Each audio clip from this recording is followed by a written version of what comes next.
आमच्या गावातलं एक म्हातारा असं रेलीनं पंढरपूरला चाललं. पुढच्या स्टेशनला रेल्वे थांबली. 5 कॉलेजचे पोट्टे मधात शिरले. म्हणले टाइमपास टाइमपास. एक जण म्हणला टाइमपास करायचा, दुसरं म्हणलं काय टाइमपास करायचा. एक जण म्हणला रेल्वेची साखळी वाढायची आणि म्हाताऱ्यावर नाव घालायचं.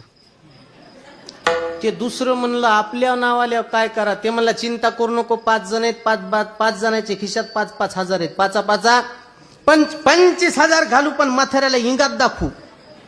वळडीनं साखळी, साखळी वळडी, रेल्वे थांबली, टीटी आला, पोलीसवाले आले. कोण वळडी साखळी? साहेब बाकड्यावर झोपलेल्या म्हाताऱ्यानं वळडी. साहेब गेले म्हणले बाबा साखळी वळडी का तुम्ही?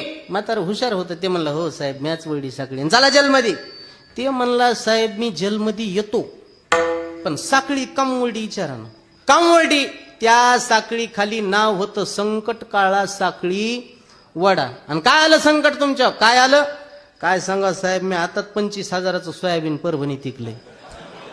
आणि मग 25,000 खिशात घेऊन मी पंढरपूरला जाऊ लागलो. ह्या 5 पट्ट्यानं मला मारलंय आणि मै 5-5 हजार खिशात घातलेत.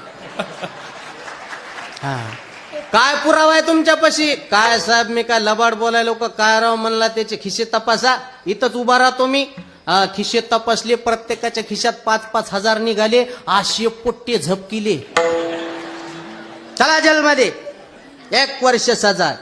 पोरं म्हणले 1 वर्ष काय साहेब, 2 वर्ष जेलमध्ये बसतो, पण एकदा म्हाताऱ्याच्या पाया पडू द्या.